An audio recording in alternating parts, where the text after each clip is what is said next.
Hello student, आप सभी का आज के इस क्लास में वेलकम है। मैं हूं पंकज कुमार पांडे और आप हैं class 10 English with Pankaj sir में। आज के इस क्लास में हम लोग ग्लिम्पसेस ऑफ इंडिया चैप्टर 5 में, है ना, उसके नीचे जो एक पोएम है द ट्रीज, इसको हम लोग आज करने वाले हैं आज की क्लास में।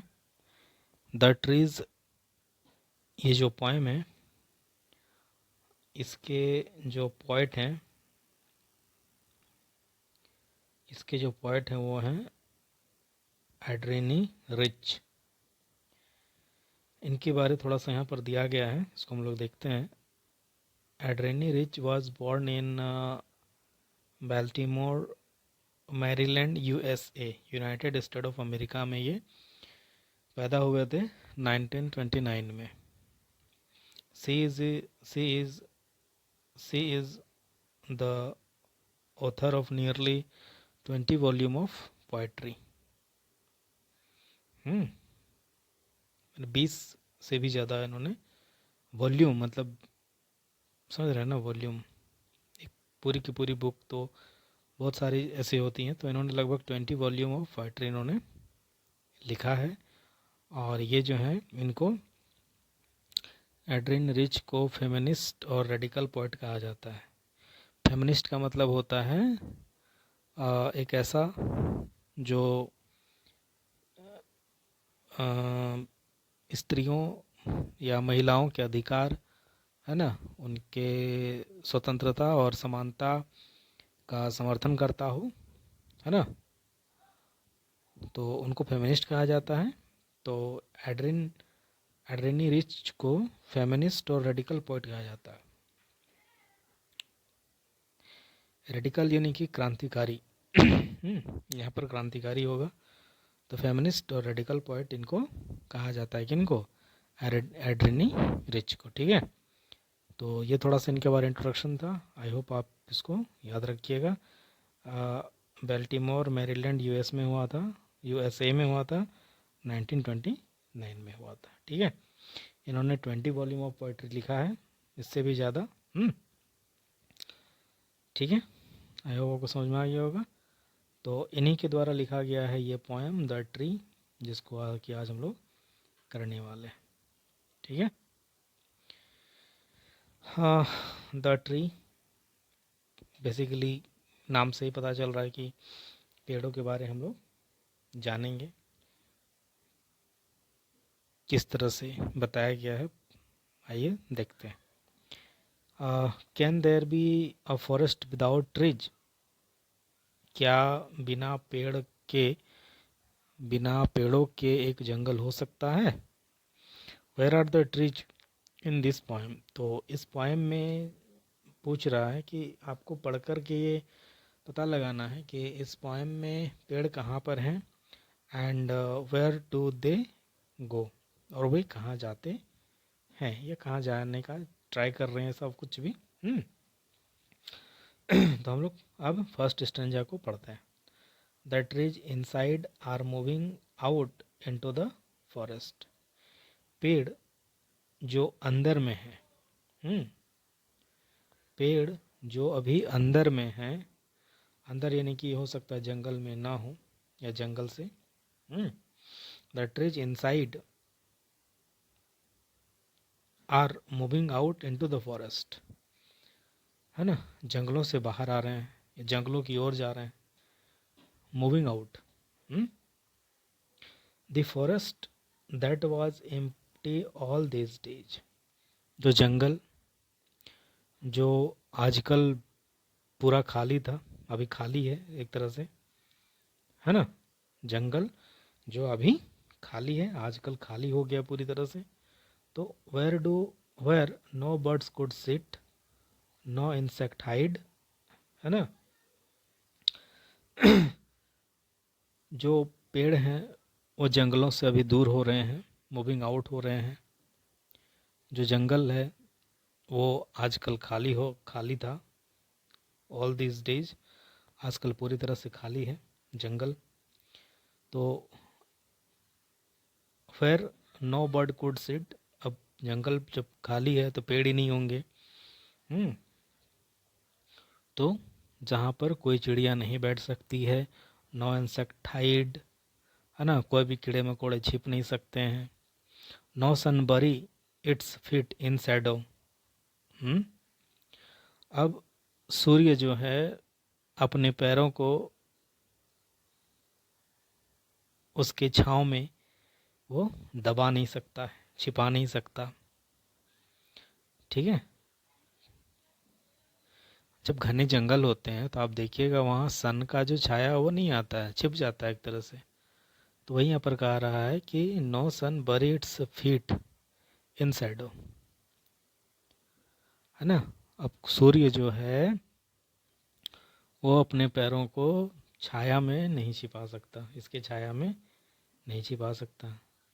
The forest that was empty all this nights will be full of trees by morning. आगे जो पोइट हैं वो कह रहे हैं कि जो जंगल वो आज पूरी रात या इन रात में जो खाली था वो जो है सुबह तक पेड़ों से भर जाएगा, है ना। कैसे देखते हैं। All night the root work, पूरी रात जो है जड़ों ने काम किया।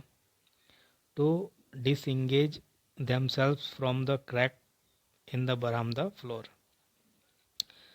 बरामदा फ्लोर घर के बरामदे में जो, है ना, होता है जगह, वहाँ के फ्लोर में जो क्रैक्स होते हैं, है ना, क्रैक, दरार, है ना।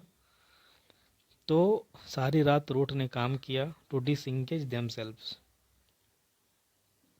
अपने आप को बरामदा फ्लोर में जो क्रैक्स था उन क्रैक से बाहर आने, है ना, अपने आप को उससे अलग करने का या उससे छुटकारा पाने के लिए, है ना, पूरी रात जो है जड़ ने काम किया। The leaves strain towards the glass, जो लीव्स थे वो ग्लास यानी कि खिड़की पर जो शीशा लगा होता है ना, उस पर काफ़ी प्रेशर दे रहा था, काफ़ी दबाव दे रहा था, है ना, ग्लास की ओर। Small twigs stiff with exertion, छोटे छोटे जो टहनियाँ होती हैं, पतली शाखाएं, है ना, वो काफ़ी मजबूती से वो जोर लगा रही थी। लॉन्ग क्रैम्प्ड बॉक्स, लंबे समय से जो है ना दबे हुए थे।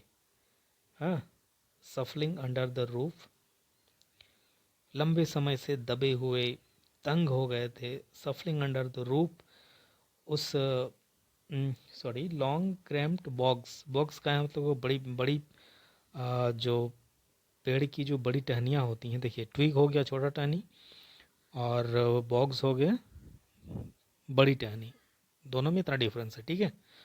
तो पेड़ की जो बड़ी टहनियाँ हैं वो लंबे समय से दबी हुई थी, है ना, दबी हुई थी, दबी हुई वो सफलिंग अंडर द रूफ, छत के नीचे वो सफलिंग कर रही थी, प्रयास कर रही थी, हाँ, एकदम घिसट घिसट के कुरश्ते कुरश्ते हल्के हल्का खिसक रहा था, मानो न्यूली डिस्चार्ज पेशेंट, जैसे कि कोई भी पेशेंट जो अभी अभी हॉस्पिटल से डिस्चार्ज हुआ हो, हाफ डेज्ड, मूविंग, है ना, एकदम हल्के में चकराया हुआ, आधा बेहोश जैसा, है ना। जब कोई पेशेंट हॉस्पिटल से छुट्टी लेगा, जब जस्ट बाहर निकलता है, रिलीज होता है, तो उसकी जो कंडीशन होती है उसी तरह से यहाँ पर लॉन्ग क्रैम्प्ड बॉग, जो कि उस घर के छत में, छत के नीचे जो सफलिंग कर रहे थे, वो यहाँ पर बता रहे हैं कि जैसे कि न्यूली डिस्चार्ज पेशेंट जो होता है ना, कैसे वो हाफ डेस्ट मूविंग करता है टू द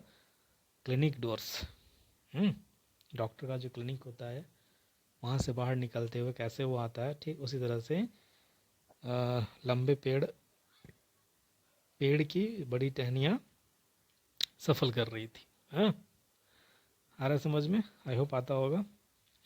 आगे, I sit inside, doors open to the veranda, writing long letter. Poet कहते हैं कि मैं अंदर में बैठी थी, दरवाजे खुले थे बरामदा की ओर और मैं बहुत लंबे लंबे लेटर लिख रही थी, है ना।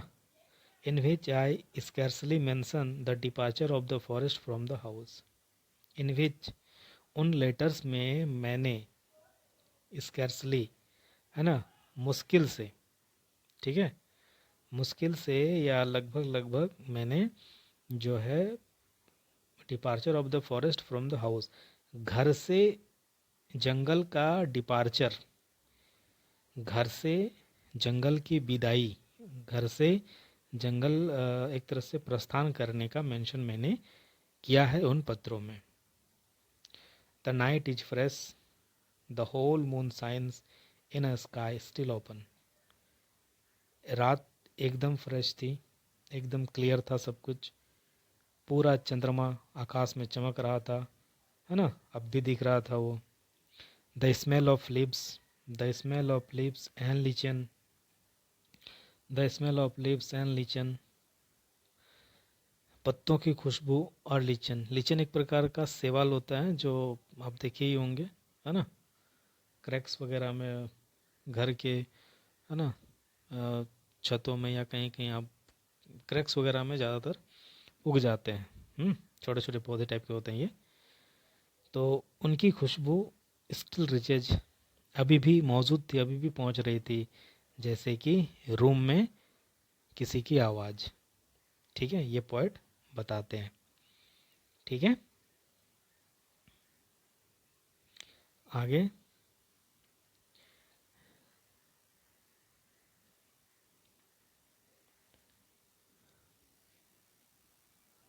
आगे है. My head is full of whispers which tomorrow will be silent. मेरे मस्तिष्क में, मेरे दिमाग में अंदर ही अंदर बहुत सारी बातें चल रही हैं जो कि कल साइलेंट हो जाएगा, पूरी तरह से शांत हो जाएगा. Listen the glass is breaking. सुनो, सुनने का ट्राई करो, कोशिश करो. और जो ग्लास है, खिड़की पर लगा हुआ जो शीशा है वो टूट रहा है. The trees are stumbling forward. जो पेड़ हैं वो आगे की ओर बढ़ रहे हैं, लड़खड़ाते हुए बढ़ रहे हैं. इनटू द नाइट, रात में. Wind rush to meet them. हवा उनसे मिलने के लिए, है ना, उनकी ओर तेजी से उमड़ रही है. The moon is broken like a mirror. चांद जो है वो आईने की तरह टूटा हुआ है. It's pieces flash now in the crown. और इसके जो टुकड़े हैं वो फ्लैश कर रहे हैं, है ना, एक प्रकार से रोशनी को रिफ्लेक्ट कर रहे हैं. कहाँ? तो टॉलेस्ट ओक, लंबी ओक के ट्रीज पर. ठीक है, तो ये था आपका पोएम द ट्रीज. बेसिकली इस पोएम में जो आपके पोएट हैं एड्रेनी रिच, काफ़ी उग्र और फेमिनिस्ट इनको पोएट कहा जाता है, रेडिकल पोएट कहा जाता है. तो इन्होंने घर से पेड़ों का जंगल की ओर बढ़ना और इस बढ़ने के दरमियान में जो स्ट्रगल हुआ है उस स्ट्रगल को उन्होंने यहाँ पर बताया है, ठीक हमारे लाइफ की तरह. ठीक है, तो हमें भी पेड़ों के प्रति संवेदनशील होना चाहिए और उनकी जितना हो सके देख रेख करनी चाहिए. ठीक है, आई होप ये आपको समझ में आया होगा. अगर आपको समझ में आया तो आप इसे लाइक करें, शेयर करें, कमेंट करें और वीडियो को पूरा देखने के लिए आप सभी का बहुत बहुत धन्यवाद. आप इस चैनल को सब्सक्राइब करके बेल आइकन ज़रूर से दबा दें. यहाँ पर आपको क्लास 10 इंग्लिश का पूरा सिलेबस आसान तरीके से सिंपल वे में कराया जाएगा. ठीक है, और एक बात, ये जो ग्लोसरी दिए रहते हैं ना जितने भी ये सब, ये मैं आपको प्रत्येक वीडियो में कहता हूँ कि आप इसको एकदम से रट लें, एकदम से याद कर लें. ठीक है, तो ठीक है, आज यहीं तक क्लास रहता है. आई होप आपको समझ में आया होगा, है ना. वीडियो को पूरा देखने के लिए आपका बहुत बहुत धन्यवाद. Thank you student.